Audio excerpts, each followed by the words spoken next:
बिस्मिल्लाहिर्रहमानिर्रहीम। आज के प्रोग्राम के साथ मैं हूं नुसला मलिक। नाज़रीन, पाकिस्तान तहरीक इंसाफ की कोर कमेटी ने मुतालबा किया है कि हमूदुर्रहमान कमीशन रिपोर्ट को मंज़िल आम पर लाया जाए और जो इमरान खान साहब के ट्विटर हैंडल से वीडियो ट्वीट की गई उस पर कहा गया कि वो FIA की किसी तहकीकात का हिस्सा नहीं बनेंगे और पूरे मुल्क के अंदर पुरअमन एहतजाज की कॉल दे दी है और ये कहा कि ये पुरअमन एहतजाज होगा। कारकुन और तमाम तंजीमें तैयारी करें क्योंकि मुल्क के अंदर अब एहतजाज लाजम हो चुका है।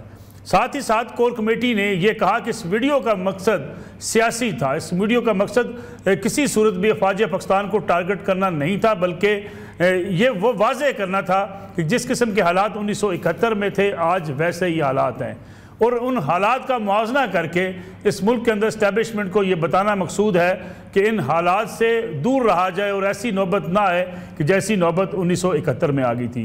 गोया तहरीक इंसाफ अपने मौक़िफ़ को दोहरा रही है और जिस तरीके से तहरीक इंसाफ ने इस वीडियो के बाद कंपेन की उससे बज़ाहिर ये लगा कि PTI के अंदर दो किस्म के ग्रुप पाए जाते हैं। दो ग्रुप अपनी अपनी राय रखते हैं, क्योंकि रऊफ़ हसन साहब से जब ARY पर पूछा गया कि आपने ये वीडियो क्यों अपलोड की, किस लिए इस वीडियो को आपने फैलाया, तो उन्होंने कहा मैंने वीडियो देखी नहीं है, लेकिन हमारे सोशल मीडिया हेड अमेरिका में बैठते हैं, मैं उनसे बात करूंगा, कमेटी में जायज़ा लेकर इसमें अगर तरमीम करनी हुई या डिलीट करना हुआ तो उस पर बात की जाएगी। लेकिन कोर कमेटी आज भी ये समझती है कि इस वक्त जो वीडियो अपलोड की गई उसका मकसद सियासी था और लोगों को ये बताना मकसूद है कि आज भी मुल्क के अंदर इंसानी हकूक़ के हवाले से पामाली की जा रही है और इसे 1971 से जोड़ा जा रहा है। ये बड़ा सेंसिटिव टॉपिक है। बांग्लादेश पाकिस्तान से अलग हुआ, किसकी गलती थी, किसका कितना कसूर था, इस पर बारहा बात हो चुकी। जिस तरीके से हिंदुस्तान के मकासद थे, मकतबानी बनाई गई, उसके मुहर्रकात को पेश नज़र रख के ही किसी चीज़ का जायज़ा लिया जा सकता है। लेकिन तहरीक इंसाफ इस वक्त सियासी बयानियाँ बनाना चाहती है और यही है कि 1971 जैसे हालात मुल्क में पैदा हो चुके हैं। इसके साथ साथ इसका भी जायज़ा लेंगे कि इस्टेब्लिशमेंट के साथ अगर मुज़ाकरात की बात अगर कहीं सुनाई देती है तो फिर दूसरी तरफ से ऐसा मौक़िफ़ क्यों सामने आता है कि जिसके नतीजे में ये दूरियां बढ़ जाती हैं। ख्वाजा आसिफ साहब मुस्लिम लीग नवाज़ के सीनियर रहनुमा वफाकी वज़ीर कहते हैं कि अगर तहरीक इंसाफ ने मुज़ाकरात करने हैं तो चेयरमैन PTI इमरान खान अपना मुँह बंद रखें। वो मुँह बंद अपना कैसे रखें, क्योंकि सियासी बयानबाजी तो बहरहाल चलती रहती है। इसका भी आज के प्रोग्राम में जायज़ा लेंगे। मेरे साथ मौजूद हैं मुस्लिम लीग नवाज़ के रुकन कौमी असम्बली और मुस्लिम लीग नवाज़ के रहनुमा राजा उसामा सरवर साहब। उसामा सरवर साहब आपका बहुत शुक्रिया प्रोग्राम वक्त देने को, उनके साथ तशरीफ़ रखते हैं पाकिस्तान तहरीक इंसाफ के सीनियर रहनुमा नईम हैदर पंजोथा साहब। नईम साहब आपका भी बहुत शुक्रिया। हसन मुर्तज़ा साहब पाकिस्तान पीपल्स पार्टी के सीनियर रहनुमा हमारे साथ मौजूद हैं और खुर्रम मईद खान रोखड़ी भी हमारे साथ आज शरीके गुफ्तगू होंगे। प्रोग्राम का आगाज़ नईम साहब आपसे करते हैं। कोर कमेटी का डिसीजन आ गया, आपने तो शायद इस बारे में एक तवक्को की जा रही थी कि वीडियो से लातल्लुकी का ऐलान किया जाएगा, लेकिन अगर कोर कमेटी के एलामिया को देखें तो उससे लगता यह है कि तहरीक इंसाफ वहीं खड़ी है। अगरचे तहरीक इंसाफ के अंदर कुछ राय ये पाई जाती है और कई दिनों से इस पर बातचीत भी हो रही थी, लग ये रहा था कुछ सीनियर रहनुमा इस पर तशवीश का इजहार कर रहे हैं, लेकिन सोशल मीडिया एक्टिविस्ट जो है उनका दबाव ज़्यादा है PTI की क़यादत के ऊपर, क्योंकि वो किसी ऐसी सोच को, किसी ऐसे डायलॉग को, किसी ऐसी बातचीत को मानने को तैयार नज़र नहीं आते जो इस्टेब्लिशमेंट के साथ हो। बहुत शुक्रिया नजरुल्लाह मलिक साहब, आपने मौका दिया, प्रोग्राम के अंदर दावत दी। देखिए, मैं 2-3 इसके एस्पेक्ट आपके सामने रखूंगा। फर्स्ट ऑफ ऑल, खान साहब की मुलाकात जब भी होती है मुख्तलिफ चीज़ें होती हैं, मुख्तलिफ चीज़ें खान साहब बताते हैं, पैगाम देते हैं, हम फिर आकर मीडिया को बताते हैं। खान साहब क्योंकि पाबंद सलासल है और मैं ये क्लियर करना चाहूँगा कि ये एक प्रोपेगेंडा किया जाता है। जनाब खान साहब के पास जो है वो फ़ोन है, वहाँ से ट्विटर इस्तेमाल करते हैं, वहाँ से जो है वो ये करते हैं, उनके पास कैसे एक्सेस है इसके ऊपर तहकीकात होनी चाहिए, तो उनके पास कोई फ़ोन नहीं।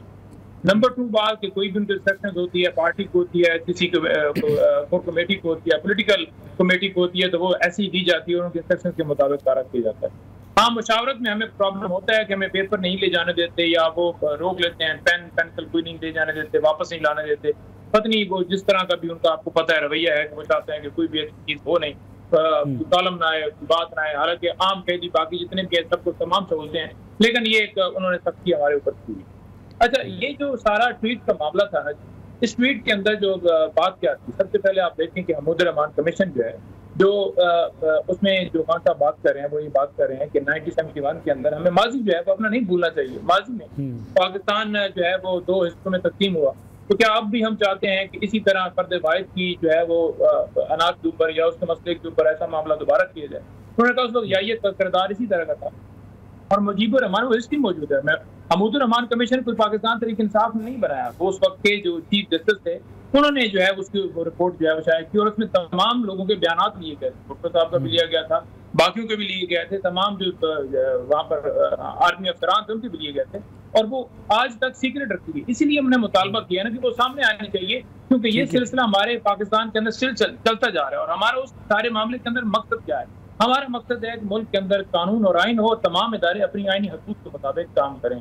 अगर आप देखें तो क्या यहाँ फार्म 45 के मुताबिक एक हुकूमत बनती, पाकिस्तान तहरीक इंसाफ की वाज़ेह अक्सरियत के बावजूद फार्म 47 वालों को जितवा दिया जाता है, 8 को और रिजल्ट होता है, 9 को रिजल्ट चेंज कर दिया जाता है, घरों में छापे, चारदीवारी का तकद्दुस पामाल, प्रेस कॉन्फ्रेंस वीडियो के ऊपर पाबंदी, खान साहब के नाम लेने के ऊपर पाबंदी, खान साहब वीडियो तस्वीर के ऊपर पाबंदी, बल्ले का निशान ले लेना, जजेस को डराना धमकाना, उनके खिलाफ प्रेस कॉन्फ्रेंस करना, ये सारा मामला, कैमरे लगाना, वीडियो बनाना और फिर ये सारा करना, ये सारी चीजें कह रहे हैं।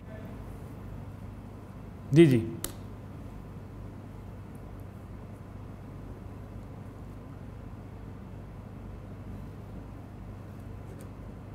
कंटेंट ऐड किया तो फिर हमें पकड़े, और अगर हम कहते हैं कि आईनी हदूद में रहे तो उसमें किसी इदारे को या किसी भी शख्स को क्या मसला होगा? ठीक है, मैं नईम साहब अब वापस आता हूँ। उसामा सरवर साहब, जो बातें की नईम साहब ने, उन्होंने कहा कि हम फ़र्द वाहिद की अगर कोई एक तर्ज हुक्मरानी होगा तो वही हाल होगा जो 1971 में हुआ।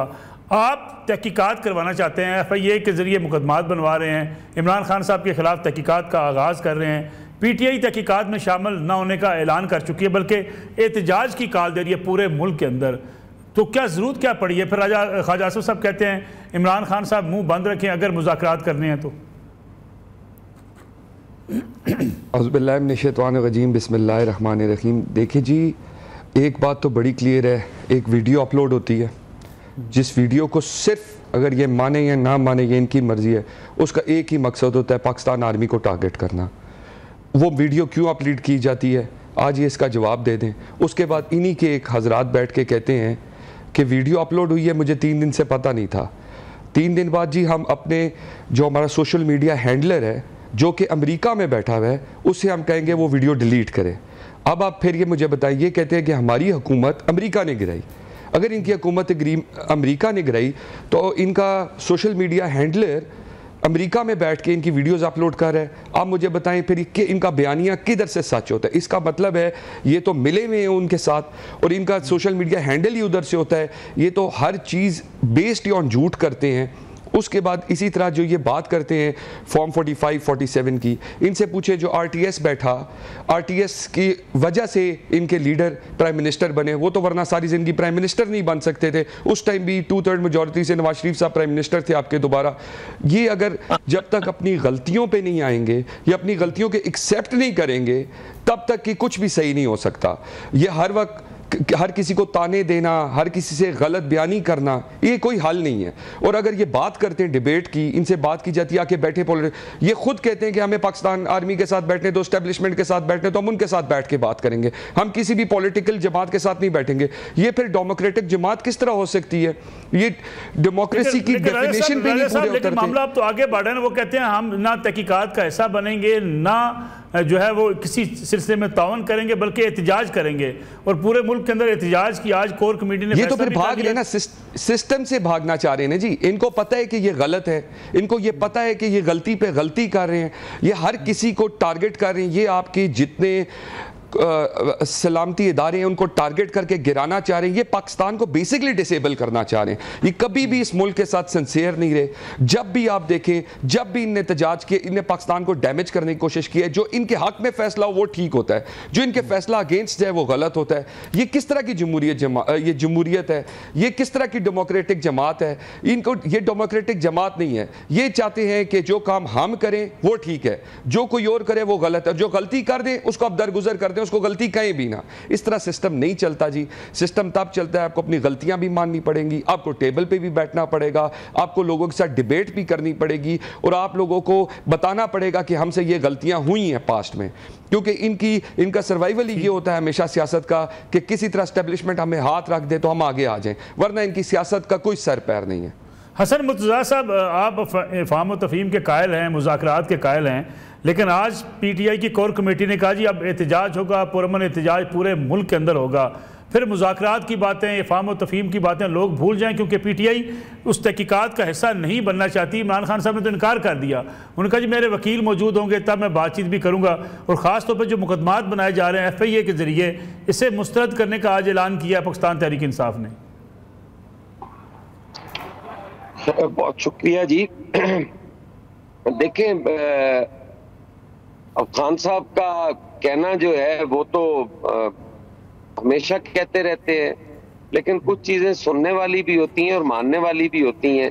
ये तो एक लिखी पड़ी चीज है कि जो आदमी क्राइम करेगा वो उसकी सजा भी भुगतेगा, और अगर कोई उन पे गलत पर्चा है, कोई FIR है, कोई उन पे मुकदमा गलत बुनियाद पे बनाया गया है, तो उनको उसकी आयोग के पास पेश होना पड़ेगा। उनको तमाम तर जो है उसकी फॉर्मेलिटीज वो पूरी करनी पड़ेंगी। ये किस तरह मुमकिन है कि उन पे कोई इल्जाम लगे तो वो उसको मुस्तरद कर दे, तो वो चैप्टर क्लोज कर दिया जाए। 9 मई एक वाकई संगीन जो है वो क्राइम कमिट हुआ उस दिन। जो नुकसानात किए गए, जिस तरीके से हमले किए गए, किस तरह कहा जा सकता है जी कि उसका कुछ भी नहीं है और उसको छोड़े बगैर आगे जाया नहीं जा सकता। आप और इससे पहले भी आपके कई ऐसे शवाहिद मौजूद हैं जिसके लिए आपको उसकी तहकीकात में भी शामिल होना पड़ेगा, उसकी अदालती कार्रवाई का भी सामना करना पड़ेगा। अदालतें पहले भी आपको रिलीफ दे रही हैं। अगर अदालतें आपको रिलीफ देती हैं तो यकीनन आप बेगुनाह हैं, और बेगुनाह आपको सबको मानना भी चाहिए। ये एक अलग बात है कि आप किसी को बेगुनाह नहीं मानते, लेकिन अगर आपको अदालतें बेगुनाह करेंगी तो मेरे ख्याल है दीगर सियासी जमातें हैं वो किस तरह नहीं मानेंगी। लेकिन उस प्रोसेस से तो गुजरना पड़ेगा। लेकिन हसन मुर्तज़ा साहब, महमूद रहमान कमीशन को जो है वो मंज़िल आम पर लाने का मुतालबा पाकिस्तान तहरीक इंसाफ ने आज किया है कि जिसे मंज़िल आम पर लाया जाए। सवाल ये पैदा होता है कि सियासी हुकूमतें जो हैं इक़्तिदार में रहीं, मुतालबे तब नहीं करती जब हुकूमत में होती हैं, जब मंज़िल आम पर ला सकती हैं। अपोजिशन में जाके ऐसी रिपोर्ट्स के बारे में क्या दिया जाता है जी कि एबटाबाद कमीशन की रिपोर्ट, लापता अफराद की जो रिपोर्ट है वो सामने आनी चाहिए। हुकूमत में होते हुए ये काम नहीं हो सकता? यकीनन हो सकता है जी। मैं तो पहले भी यही अर्ज कर रहा हूँ कि हमारे हुकूमत में और प्रायोरिटीज होती हैं, और जब हुकूमत से बाहर होते हैं फिर बिल्कुल यकसर बदल जाती हैं। ये महमूद रहमान कमीशन रिपोर्ट उस वक्त भी आनी चाहिए थी जब तमाम इदारे और तमाम जमहूरी कुव्वतें जो हैं वो एक पेज पर थी। ये उस वक्त आ जाती, लेकिन उस वक्त नहीं लाई गई। यही आज जो हतक इज्जत के बिल पे इतना वावेला किया जा रहा है, यही बिल पहले तहरीके इंसाफ ने पेश किया था। उस वक्त बिल्कुल कोई और सोच थी। आज अदलिया का एहतराम नजर आ रहा है, लेकिन यही काजी फायज ईसा साहब थे जिनके खिलाफ रेफरेंस किया। उस वक्त प्रायोरिटीज कुछ और थी। तो ये हुकूमत और हुकूमत के बाहर निकलने के बाद चीजें तब्दील होती रहती हैं, कोई नई बात नहीं है। तो आज तहरीके इंसाफ भी वही कर रही है। खुर्रम रोकड़ी साहब, अभी नईम साहब ने कहा और पहले भी कहा जाता है तहरीक इंसाफ की तरफ से फ़र्द वाहिद, उन्होंने कहा जी फ़र्द वाहिद ने फैसले किए 1971 में, मुल्क 2 लख्त हो गया। आज भी फ़र्द वाहिद अगर फैसले करेंगे तो मुल्क के लिए नुकसानदेह होंगे। ये फ़र्द वाहिद, आप इस्टेब्लिशमेंट और सियासतदानों के किरदार से बखूबी वाकिफ़ हैं, फ़र्द वाहिद के फैसले होते हैं। बात यह है मलिक साहब कि हमें इस पूरे प्रोसेस को बड़ा क्लैरिटी से देखना चाहिए कि इस जमात के जो हैंडलर्स हैं, मैं आपके प्रोग्राम के तवस्सुत आज एलानिया बता रहा हूँ कि वो बाहर बैठे हुए एंटी स्टेट हैंडलर्स के हाथों में, इंडियंस इनके साथ इन्वॉल्व हैं। अमेरिका से इनके तमाम का तमाम जो सोशल मीडिया नेटवर्क वो चलाया जाता है, और ये इस मुल्क के अंदर अफरा तफरी और तबाही की तरफ लेके जाने वाला एक गिरोह है। जो इनके आम पॉलिटिशियंस हैं उनको खाक का भी नहीं पता कि ये कौन सी डीप गंदी गेम खेल रहे हैं। दूसरी चीज, ये एक पॉइंट लेके आ रहे हैं शेख मुजीब का। शेख मुजीब एलानिया ये कहता था कि मैं इंडिया के साथ मिलकर, मुक्ति बानी के साथ मिलकर मैंने बांग्लादेश को अलहदा किया। प्राइम मिनिस्टर ऑफ इंडिया ये कहता है कि मुक्ति बानी हम बनाने वाले थे, शेख मुजीब की हम मदद करने वाले थे, और भारत ने किरदार अदा किया शेख मुजीब को। शेख मुजीब अगेन एक घिनौना किरदार था जिसने भारत के साथ मिलके, मुक्ति बानी के साथ मिलके उससे पूरे का पूरा वो एक काम किया। आज ये शेख मुजीब बनना चाह रहा है इनका लीडर, कल तक ये मियां नवाज शरीफ को ताने देते थे और मियां नवाज शरीफ की बेटी के ऊपर बात करते थे, लेकिन असल में ये वाकई शेख नजीब है, ये वाकई यहाँ पर एक मुक्ति बानी। और इसमें जब आप डीप प्रोब करेंगे तो आपको इनके राब्ते इंडियंस के साथ मिलेंगे। अब आ जाए रऊफ हसन साहब की बात के ऊपर। नईम साहब कह रहे हैं कि उस खाकसार के पास न कागज है न कलम है और ना उसको किसी चीज की हमारी बात नहीं होने दी जाती, लेकिन उसके एंटायर स्टेट आर्टिकल्स, उसका जो साला है इंग्लैंड के अंदर बैठा हुआ, उसकी मदद से एंटायर स्टेट पाकिस्तान की नफी में आर्टिकल्स इंग्लैंड में छप जाते हैं। वो ये नफी नहीं करता कि ये आर्टिकल मेरा नहीं है। अभी परसों इन्होंने एक आर्टिकल पैसे दे के, और उसके ऊपर लिखा हुआ है पेड, पैसे दे के एंटायर स्टेट आर्टिकल छपवाया। वो सब पेड इसलिए लिखा है कि जो देखना चाहेगा, जो पढ़ना चाहेगा वो पे करके देखेगा। सर इसीलिए है ना, तो वो तो आप मेरी बात पूरी मुझे करने दें, आप तक मैं सारी बात पे आऊंगा। मैं आपको ये बता रहा हूं कि उसके अंदर इन्होंने लिखा कि उसको काल कोठड़ी के अंदर रखा हुआ है और ये झूठ लिख के दे सेल देयर लाइफ। और फिर अभी नॉर्वे में और मुख्तलिफ जगहों के ऊपर इनके कुछ लोगों ने दौरे करके एंटायर स्टेट एलिमेंट्स को वहां पर भी ये रेज कर रहे हैं। इनका सिर्फ एक मकसद है, और इनका एक मकसद था पहले, वो इस फौज के चाहता ये था कि उसकी मर्जी की हर चीज हो जाए फौज में।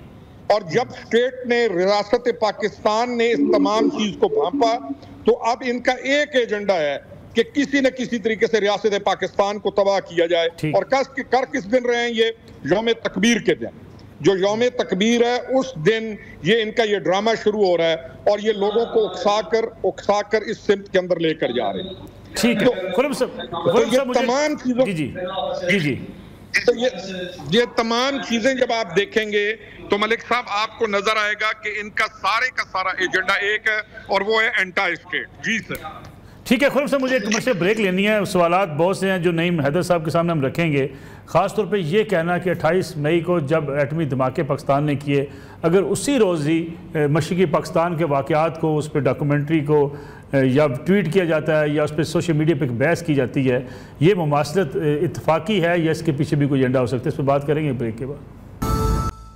पूरा में एक बार फिर खुश आमदीद। बहुत से सवाल नईम हैदर साहब आपके लिए हैं। पहला सवाल तो ये है कि 28 मई के रोज़ ही सानिया मशरक़ी पाकिस्तान को अगर उस रोज़ सोशल मीडिया पे वायरल किया जाता है हमूद रहमान कमीशन रिपोर्ट के हवाले से, ये महज इत्तफाक़ है? दूसरा, शेख मुजीब के हवाले से हमारे यहाँ तो बड़ी क्लैरिटी है कि उन्होंने हिंदुस्तान के साथ मिलकर पाकिस्तान को तोड़ने की साजिश की जिसमें वो कामयाब हुए। शेख मुजीब के बारे में भी अगर PTI के कुछ वर्कर्स या कुछ कारकुनान, social media activist social media पर हमदर्दी का इजहार करें, इससे क्या मतलब लिया जाए? देखें, बात जो है ना, हम ये कह रहे हैं कि तारीख जो है दोबारा जो है वो दोहराई जा रही है। और अगर आप देखें हमूद रहमान कमीशन, तो हमूद रहमान कमीशन जो है वो पाकिस्तान तहरीक इंसाफ ने नहीं बनाया। उस वक्त की रियासत ने जो है फैसला किया था और वो जो चीफ जस्टिस थे हमूद रहमान साहब, उन्होंने जो है उसके ऊपर रिपोर्ट बनाई। तो मैंने पहले भी बताई, तमाम लोगों ने जाकर अपने बयानात रिकॉर्ड करवाए। लेकिन सर आपकी अपनी हुकूमत में उसको मंजर आम पर क्यों लाया गया? ये नहीं कहा कि हम उसे डिसऑन करते हैं, ये गलत रिपोर्ट थी, या हम उसे चैलेंज करते हैं, ये वो गलत बात थी। आज तक उसे पब्लिश नहीं किया गया, उसके पब्लिकेशन के ऊपर जो है बैन लगाकर, पाबंदी लगाकर रखा। अब सेकंड बात यह है कि हम इस सारे मामले के अंदर क्या करें? हम कह रहे हैं कि फौज हमारी, इदारे हमारे, हम अपनी फौज के बारे में बात नहीं कर रहे। मैंने पहले भी गुजारिश की कि हम ये कह रहे हैं कि उस वक्त यही सारी सूरत हाल थी। उस वक्त भी आप देखें कि हमूद रहमान कमीशन क्या कह रहा है कि कौन गद्दार था, और उस वक्त लोगों के साथ क्या किया गया, आज लोगों के साथ क्या किया जा रहा है। और ये सारे लोग जो आज आके क्रिटिसाइज करेंगे उस चीज़ का पार्ट बने हुए हैं, क्योंकि ये बेनिफिशरी हैं, ये बेनिफिट ले रहे हैं। अगर आप इनकी बात करें ना, ये रहनुमा आकर बात करें 9 मई वाले, ये हैं वो हैं, ये फौज के बारे में अपना भी बताएं कि कारगिल के हवाले से आपका जो है लीडर वो कहता था कि मैं कमिश्नर बनाऊँ, तो वो किधर है? और 2014 के अंदर जो मॉडल टाउन गोलियां बरसाई गई, लाशों के ऊपर आप सियासत करते हैं, उस थाने के ऊपर क्या आपके लीडरान जो हैं आज जेलों में पड़े हैं या बाहर? आज प्राइम मिनिस्टर और कोई वज़ीर आला और कोई कुछ नहीं है। और उसके बाद आप देख लें कि मुंबई हमलों में इन्वॉल्व होने के हवाले से नहीं कि लीडरान की बातें जो हैं वो रिकॉर्ड के ऊपर मौजूद हैं। और ख्वाजा आसिफ कुत्ते वो कहता है आप जो है 48 वाली आ रहे, आप 65 वाली आ रहे, आप जो है जनाब 84 वाली आ रहे, आप 99 वाली आ रहे, आप दिफाई बजट इतना लेते हैं, आप बजट इसलिए लेते हैं कि आप हमारी लाशें बिछाएं। और नवाज शरीफ खुद कहता था कि जनाब हेलीकॉप्टर हम आपको लेकर देते हैं, हम आपको टैंक लेकर देते हैं, इसलिए नहीं ले देते कि आप अपने लोगों के ऊपर ही वो टैंक चलाएं। तो बात यह है कि जब इनके लीडरान बात करते हैं एक किसी फर्द वाहिद के बारे में या 2 के बारे में या 4 के बारे में कि ऐसा मामला हो रहा है, उस वक्त वो ठीक है। और अगर हम कहें कि ये बात बिल्कुल जो है मुनासिब नहीं है कि हर इदारे को जो है वो बिल्कुल अपनी आईनी हदूद के अंदर रहना चाहिए, तो हम गद्दार हो गए, हम दहशतगर्द हो गए। क्योंकि इस वक्त ये खड़े हैं फार्म 47 के ऊपर, इस वजह से ये तारीफें भी करते हैं, गुनगुनाते भी हैं। और जब वो उनको कहते हैं कि आप जाकर इस्लामाबाद हाई कोर्ट के जजेस के खिलाफ बैठकर प्रेस कॉन्फ्रेंस करें, तो इनके वजीर कानून कहते हैं कि मैं बड़ा दुखी हो गया हूँ कि इस तरह के रिमार्क्स अदालतों से क्यों आ रहे हैं। लेकिन अगर अदालतों के रिमार्क जो है पाकिस्तान तहरीक इंसाफ के खिलाफ हों, इमरान खान के खिलाफ हों, वो ठीक है। लेकिन अगर अदालतों के रिमार्क्स किसी इदारे के हवाले से हों तो इनको तकलीफ उठ जाती है। भाई उन्होंने आपकी बात की है, तो इस तरह की सारी चीजें आपके सामने हैं। उसके बाद ये कहें कि जनाब नहीं है। और मेरे साहब भी इधर बैठे हुए हैं जो हमारे ऊपर यकतरफा कार्रवाई कर रहे हैं, वो कह रहे हैं जी कि जनाब इनका बयानिया ये है और ये मुल्क साजी है और इन्होंने ये किया और इन्होंने वो किया। मुझे ये दिखा दें कि इमरान खान की कोई ऐसी स्टेटमेंट हो जिसमें उसने कहा हो कि हमारी जो फौज है या हम इदारे हैं उसके खिलाफ है, या हमारा जो फौज वाला इदारा है उसने कहा हो कि हम मुखालिफ। इमरान खान की हुकूमत रही, इमरान खान के बयान भी आपके सामने हमेशा इमरान खान। लेकिन नईम साहब जो आर्टिकल है टेलीग्राफ में, जो आर्टिकल है, जो खान साहब का इंटरव्यू है, इमरान खान की वजह से नहीं, नईम साहब जो इंटरव्यू है खान साहब का, अवाम ने एक जमात को वोट दिया तो आपने चोरों को बिठा दिया, उन लोगों को बिठा दिया जिन्होंने आती नैब तरमीम की, अपने केसेस खत्म किए, और आज 14 से 40 दिन पे रिमांड ले गए कि इमरान खान को तोशाखाना में गिरफ्तार करना है, तो लिहाजा जमानत की दरखास्त वो अप्लाई ना कर सकें, तो लिहाजा ये तरमीम भी कर ली जाए। इलेक्शन ऑर्डिनेंस लेकर आ रहे हैं कि जनाब ये लेकर आए ताकि रिटायर्ड जजेस लगा सकें कि वो फार्म 47 वाले लोग इनके बरकरार रहें। तो ये सारी चीजें ये कर रहे हैं और फिर ये जमहूरियत का दावेदार बनते हैं और अवाम के हकूक के ऊपर जो डाका डाल रहा है, अवाम की कोई फिक्र नहीं है। छोड़ दें इमरान खान के हवाले से, वो केसेस भुगत रहा है तो नहीं कह रहा कि मैं डील करके बाहर जाऊंगा, लेकिन जो लोगों के ऊपर जो जुल्म हो रहा है, कम से कम अगर आप इतनी गैरत है, अगर आपके अंदर इतनी मुहब्बत है या आप दिल रखते हैं, तो क्या आप उनके हक में आवाज नहीं उठानी चाहिए? ठीक है उसामा सरवर साहब, ये जो कह रहे हैं कि हमारे ऊपर जुल्म हो रहा है, इस पर आवाज़ उठाई जानी चाहिए, फिर आपकी हुकूमत है, गिरफ्तारियाँ होती हैं जिन लोगों के खिलाफ, उनको गरज उठाया जाता है, ये शिकायत तो PTI को हैं। देखिए जी, पहली बात यही है, ये शुरू किधर से होती है चीज़? ये शुरू होती है कि इन्हीं कहते हैं जो किसी के लिए आप खड्डा खोदते हो तो आप उसमें खुद गिरते हो। एग्जैक्टली इनके साथ ये हुआ। ये भूल गए कि हमारे 20 से 21 लीडरशिप, सीनियर लीडरशिप के साथ इनने क्या किया, राना सलाहुल्लाह साहब के साथ इनने क्या किया, एहसन इकबाल साहब के साथ क्या किया, हमजा शहबाज साहब के साथ क्या किया, हनीफ अब्बासी साहब के साथ क्या किया, नवाज शरीफ साहब के साथ क्या किया, शहबाज शरीफ साहब के साथ क्या किया। हमारी इनकी भी घर में बहनें, हमारे घर में भी बहनें, मरियम नवाज शरीफ साहब के साथ इनने क्या किया। इनको उस टाइम गैरत नहीं आई, आज इनको गैरत सारी याद आ गई। उस टाइम इनको असेंबली के फ्लोर पे याद नहीं है हमें हक और सच की बात करनी चाहिए। उस टाइम इनको याद नहीं है कि हमने RTS बिठा के इलेक्शन जीता है। हल्फ उठा के कुरान मजीद पे ये कह दे कि हमने RTS पे इलेक्शन नहीं जीता। मैं आपको अपने हल्के की मिसाल देता हूँ, ये हमसे इलेक्शन हारे हुए थे। ये आज ये बातें हक और सच और दावे की अपोजिशन में बैठ के इनको याद आ गई, हुकूमत में याद नहीं आई। उस टाइम याद नहीं आया जिस टाइम प्राइम मिनिस्टर हाउस के बाहर खड़े होके ये नवाज शरीफ साहब को कहते थे अंपायर की उंगली उठ जाएगी। वो कौन था अंपायर? इनका और फैज साहब का क्या गठजोड़ था? ये क्यों नहीं लोगों को बताते? ये क्या कहते थे कि हम किस तरह लोगों के साथ करेंगे? 2 बार बाजवा साहब से ये क्यों मिले प्राइम मिनिस्टर हाउस पे? उस टाइम इनको याद नहीं आता था कि लोगों के साथ हम क्या कर रहे हैं। उस टाइम गुर्बत किधर थी? उस टाइम इनकी इंसानियत किधर थी? उस टाइम इनको याद नहीं आया कि वही शख्स जिसने मोटरवे बनाई, एटॉमिक पावर आपको बनाया, जिसने आपको बिजली का आपका बुरान ख़त्म किया, आपने उसको उठा के बाहर फेंका। उस टाइम इनकी गैरत नहीं जागी। आज इनको गैरत के भी सारे दावेदार बन गए, हक के भी दावेदार बन गए। इनको लगता है सिर्फ मैन पावर इनके पास है। इनको गलत फहमी है, ये बहुत सख्त, ये इनको एक गलत फहमी है। सबके पास, हर पॉलिटिकल पावर के पास, हर पॉलिटिकल जमात के पास एक स्ट्रेंथ है अपनी। इनको ये अंडरस्टैंड करना चाहिए, हमें हर एक पॉलिटिकल जमात को एक दूसरे को इज्जत देनी चाहिए। ये अगर आज ये सिर्फ एक इनने बयानियाँ रखी है एस्टेब्लिशमेंट को टारगेट करो, क्योंकि इनके पास बेचने को कुछ नहीं है, क्योंकि इनने पिछले 5 साल में कोई काम नहीं किया। KP की जो आज तक हालत है वो आपके सामने है। जो इनने BRT बनाई उसकी जो हालत है आज तक लोग कोसते हैं। शुरू की किधर से 19 मिलियन से जो और जाके 19 बिलियन से जाके ख़त्म होती है 40 बिलियन पे। ये क्या बातें करते हैं एथिक्स की और लॉ की, और ख़ुद क्या क्या लोगों को बेचते रहे हैं और क्या क्या कहते रहे हैं। और आज आप उन्हीं को, अगर वाकई अगर इतने सच्चे थे तो एटलीस्ट स्टैब्लिशमेंट के तो सच्चे हो जाते। उनने इनको पावर में लाए थे, उनके साथ हक और सच पे तो खड़े रहते। इस तरह की बातें नहीं करनी चाहिए। अगर आपने एथिक्स की क्लास देनी है तो आए बैठे, आपको एथिक्स की क्लास देते हैं, आपको पता लग जाएगा आप कितने एथिकली सही हैं या हम एथिकली कितने सही हैं। यहाँ मेरे सीनियर बैठे हैं हसन साहब, उनको बेहतर पता है कि इनकी स्टैंडिंग किधर रही है पीटीआई की। ये हमेशा लेफ्ट साइड पे रहे हैं विंग के, ये हमेशा सिस्टम को चलने नहीं देते। जब आपका पाकिस्तान का पहिया रोल होने लगता है ये उसमें हर्डल पैदा करते हैं, और इनकी पूरी कोशिश होती है कि किसी तरह पाकिस्तान का सिस्टम खराब हो। ये क्योंकि एक फर्द वाहिद को प्रमोट करने के लिए मुल्क की कुर्बानी दे सकते हैं। ये बहुत डेंजरस चीज है, इनको अंडरस्टैंड करना पड़ेगा। आज भी ये अगर चाहें तो टेबल पे बैठे हैं, पॉलिटिकली इसका मसला हल निकलेगा, लड़ाई झगड़े से कोई मसले का हल नहीं निकलता। वापस आता हूं आपकी तरफ। हसन मुर्तज़ा साहब, एस्टेब्लिशमेंट जो भी पंजोथा साहब ने बात की कि जनाब नवाज शरीफ साहब ये कहा करते थे, कारगिल की बात उन्होंने की, उन्होंने कहा जिस तरीके से जो बयानिया था मियां नवाज शरीफ का एंटी एस्टेब्लिशमेंट, अब वो इमरान खान साहब अपनाए हुए हैं, peoples party anti establishment vote लिया करती थी। ये सियासतदानों ने, सियासी जमातों ने एक ही बयानिया रखा हुआ कि एस्टेब्लिशमेंट को बस ललकारते रहो, अपना वोट बनाते रहो, फिर एस्टेब्लिशमेंट के साथ मिल के इक़्तिदार में आते रहो। देखें, एंटी एस्टेब्लिशमेंट वोट तो है, इसमें तो कोई दो राय नहीं है। और ये जो पॉपुलैरिटी का वोट काउंट करते हैं ना अपनी तरफ, वो दरअसल एंटी एस्टेब्लिशमेंट ही है। क्योंकि 9 मई के बाद ये बिल्कुल आमने सामने खड़े हो गए, इन्होंने फौजी तनसीबात पे हमले किए, वो इनके दर पे हो गए। तो ये वोट तो वही है जो जितना भी है। जहां तक ताल्लुक है पाकिस्तान पीपल्स पार्टी को, ये कहते हैं कि वो एंटी एस्टेब्लिशमेंट वोट था, तो वो एक लेफ्ट का वोट था, है और रहेगा। वो किसी वजह से हमारे जो अनपॉपुलर डिसीजन थे जो 2008 से 13 तक पाकिस्तान पीपल्स पार्टी को रियासत बचाने के लिए लेने पड़े, उनकी वजह से वो हमारे वोट बैंक में कमी आई। लेकिन ये हरगिज नहीं है कि पाकिस्तान पीपल्स पार्टी या वो जो जिसको ये एंटी एस्टेब्लिशमेंट कहते हैं वो वोट कहीं और चला गया।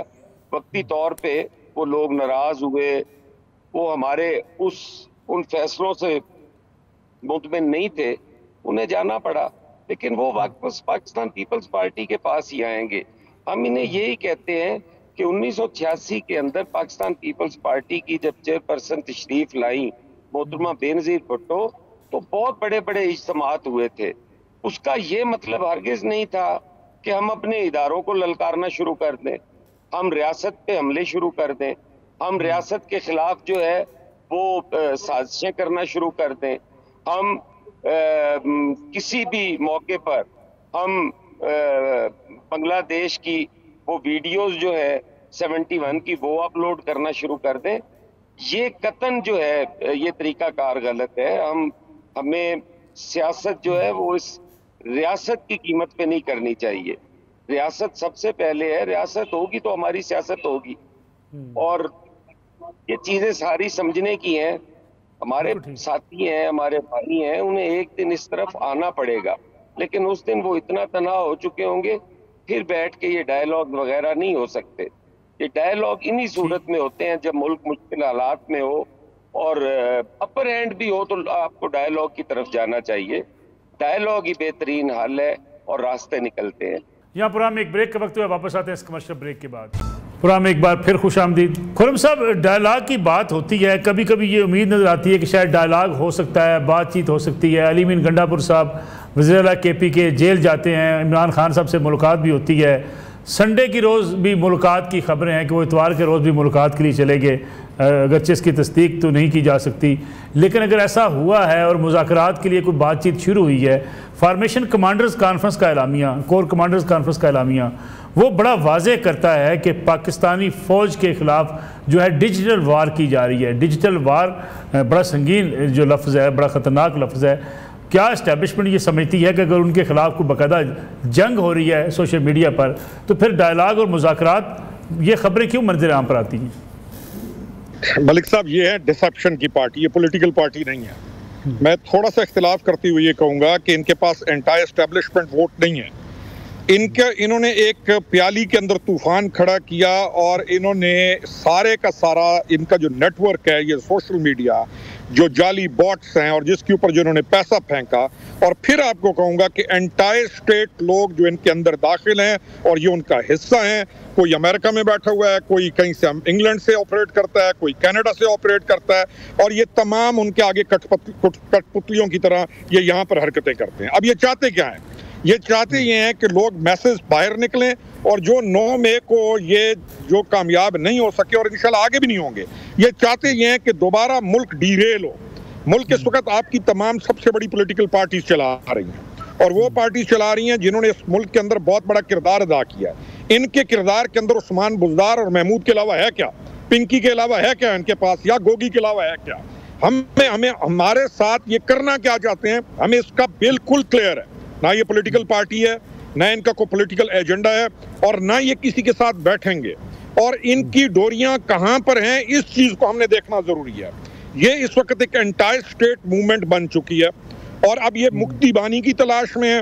और हमें तो कोई शक नहीं, मेरे जैसे बंदे को, कि इंडियंस इनके पीछे पूरी सपोर्ट के साथ खड़े हुए हैं। आप तो पाबंदी लगाने की बातें कर रहे हैं कि पीटीआई पे पाबंदी लगनी चाहिए। सर मेरी बात पूरी करने दें। एक खातून निकलती है बलूचिस्तान से, और वो जाती है जो पाकिस्तान के खिलाफ वहां पे निकलती है जहां, और जाकर वो नॉर्वे के अंदर खड़ी हुई है, ये वहां पर उसको सपोर्ट कर रहे हैं। ये इंडियंस के साथ मिलके उसके प्रोग्राम्स करा रहे हैं, और ये हर वो गंदी हरकत करेंगे जिसमें पाकिस्तान की सुबकी हो। ये लेटर्स लिखेंगे, ये वहां पर कहानियां डालेंगे, कभी यूरोपियन यूनियन को लिखेंगे, कभी आपका IMF के प्रोग्राम को डीरेल करने की कोशिश करेंगे, कहानियां नहीं करेंगे। और ये जब करते हैं डायलॉग की बात, ये किसके साथ डायलॉग करना चाहते हैं? इनको एक पॉलिटिकल पार्टी जो रूलिंग पॉलिटिकल पार्टी है उसने कहा है, मलिक राणा सनोल्ला साहब ने इनको कहा है कि आप आ जाएं, आप आएं और हमारे साथ डायलॉग करें। लेकिन आप देखेंगे कि ये कभी भी डायलॉग की तरफ नहीं जाएंगे, क्योंकि इनका मिशन डायलॉग नहीं है। ना ये डायलॉग में बैठ सकते हैं, ना इनके पास कोई ऐसी चीज है कि ये पॉलिटिकली बैठकर कन्विंस कर सकें, ना ये पाकिस्तान को स्टेबिलिटी की तरफ जाता हुआ देख सकते हैं। एक टारगेट है कि किसी तरीके से पाकिस्तान को तबाह किया जाए।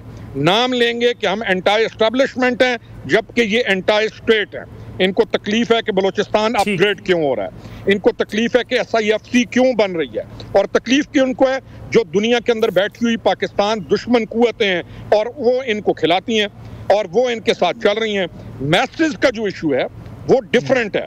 उनको चाहिए गुड इकोनॉमी, जो हमारा काम है पॉलिटिशियंस का, कि हम मुल्क को इकोनॉमी बेहतर की तरफ लेके जाएं, और अपने लोगों की महरूमियों को करें दूर, और अपने लोगों को जो नौजवान नस्ल है हम उसको दें बेहतर मुस्तकबिल, ताकि वो इनके गंदे। खुर्रम साहब इसमें भी आता हूँ कि आगे सियासी जमातों को करना क्या चाहिए। नईम साहब, इल्ज़ामात बड़े संगीन हैं जो खुर्रम साहब ने लगाए, लेकिन कुछ चीज़ें ऐसी मुमासलत ज़रूर रखती हैं, जैसे कि उन्होंने कहा कि SIFC के हवाले से आपके बयानात, अगर मुल्क में इकानमी चलती है तब भी PTI को इतराज़ होता है। दूसरा, PTI के बारे में एक अमूमी रवैया बन चुका है कि PTI एक इंतहा पसंदाना सियासत की तरफ जा रही है, बल्कि आपके हवाले से भी कहा जाता है कि आपने उस दिन जो है वो खबर मानिका साहब को जनाब पकड़ के मारना शुरू कर दिया।